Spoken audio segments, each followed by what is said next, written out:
Welcome to solverfy. Is the answer to chapter 27, problem number 28 from the Smith Organic Chemistry textbook.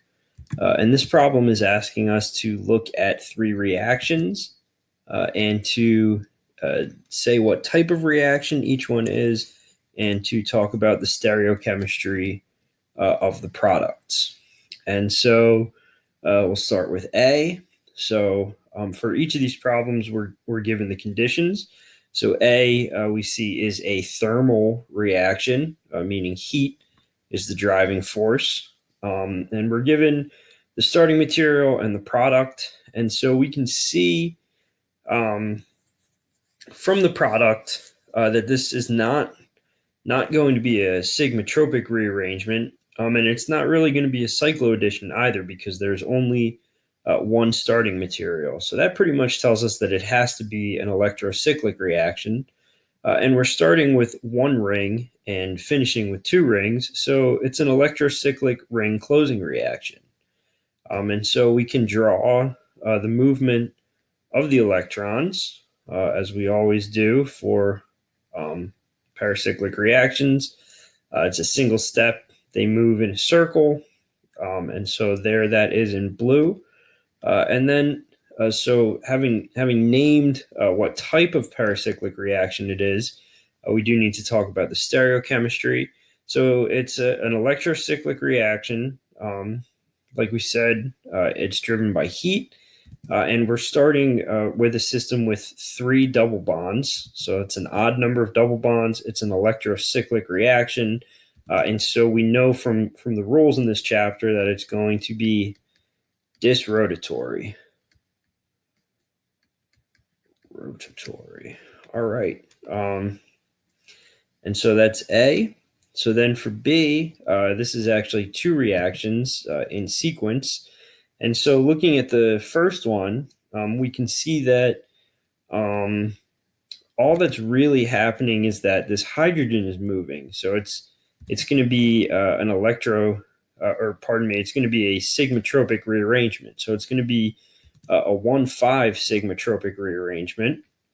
And we can, as we always do, show the movement of these electrons in this reaction. And so it's pericyclic. They're going to move in a circle. And there they go. The hydrogen basically just changes places. Like we said, it's a sigmatropic shift, or sigmatropic rearrangement.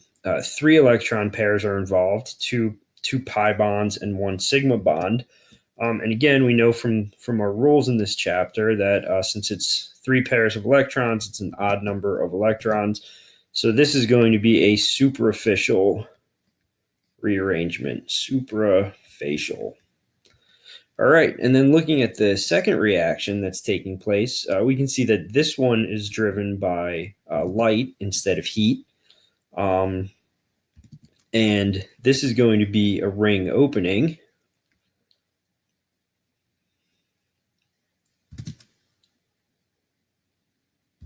So there's the electron movement. Like I said, it's an electrocyclic ring opening. It's driven by light. It's photochemical. And there are 2 pi bonds in this intermediate here. This intermediate, there are 2 pi bonds. And so, oh no, pardon me. Right, so we're forming a product with 2 pi bonds, right? Because only 1 pi bond is involved in the intermediate. So since it's only 1 pi bond, and we need to always talk about these systems in terms of a polyene, we need to look at the product, which is a diene, because this intermediate only has 1 double bond. So we can't look at it in terms of that. So we'll look at it in terms of this product here. And so we formed 2 double bonds from 1 double bond. So there they are. So it's 2 pi bonds. So that's an even number of pi bonds. And so this is going to be disrotatory. by the rules that we learned in this chapter, disrotatory. All right, and so lastly, C should be pretty straightforward to say that C is a cycloaddition, right? Because we have two starting materials, and they're coming together to form a single product. So it should be pretty readily apparent that C is a cycloaddition, and it is driven by heat. We're given that in the problem. So here are the electrons moving about. All right, so there's the electron movement. We're given the product. So like I said, it's a thermal cycloaddition. There are 5 pi bonds involved in this thermocycloaddition. And so we know from the rules of this chapter that it's also going to be suprafacial. Suprafacial. And I am just going to go back and write what each of these is.